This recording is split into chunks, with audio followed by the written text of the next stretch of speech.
আমরা তো সরে আসি।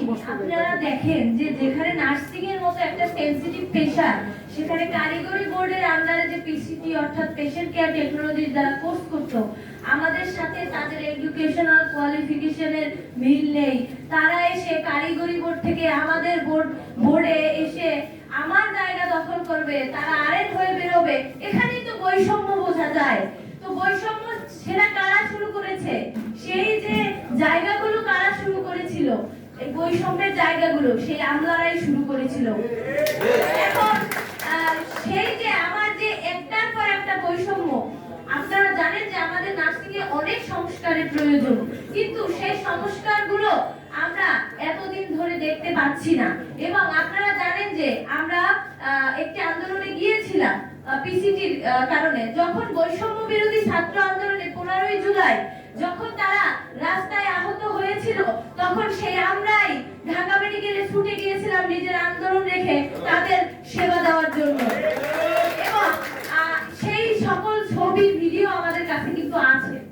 এখন আমরা এখন যে এই যে আমলা মাকসুদা নূর, উনি যে আমাদের বলেছিল, এই ভাই একটা প্রশ্ন করেছিল যে কেন আপনারা এখন আন্দোলন শুরু করেছেন। আমি এই প্রশ্নের জবাবে দিতে চাই এটাই যে মাকসুদা নূর, আমরা কিন্তু কোনো আন্দোলনে আর যাইনি। মাকসুদা নূর কেন বলেছিল যে নার্সরা ছোট চাকরি করে, নার্সদের সেকেন্ড ক্লাস দেওয়াই সরকারের ভুল হয়েছে। উনি নার্সিং এর একজন মহাপরিচালক হয়ে যদি এই কথা বলে, তার সম্মান যদি এইটুকু দেয় নার্সদের, তাহলে সে নার্সদের কিভাবে পরিচালনা করবে? তখন আমাদের গায়ে আমরা যদি নার্স, আমাদের গায়ে যদি রক্ত মাংস থেকে থাকে, তাহলে তার প্রতিবাদ অবশ্যই আমরা করব এবং করা উচিত। তার তো উনি আমার পেশা নিয়ে কথা বলছে, যেখানে নার্সিং পেশা একটা ইন্টারন্যাশনাল পেশা, সেখানে বাংলাদেশে কেন এত বৈষম্য থাকবে এত বড় একটা পেশা নিয়ে, এবং আমাদের কেন অবহেলার দৃষ্টিতে দেখা হবে? আমার প্রশ্ন এইখানে।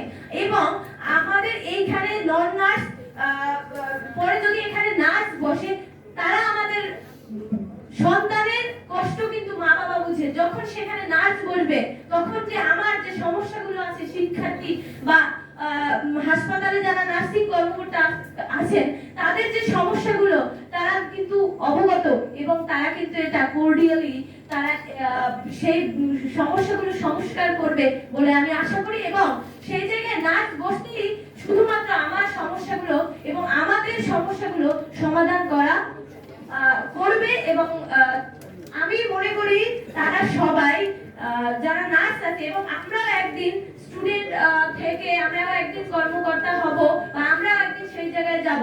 তো আমার পথগুলো যদি আমরাই পরিচালনা না করতে পারি, তাহলে বৈষম্য কিভাবে দূর হবে? বৈষম্য দূর হবে না। তো আমার পথগুলো পরিচালনা করতে আমাকেই লাগবে, কারণ আমিই জানি আমার পদের কোথায় কি সমস্যা আছে।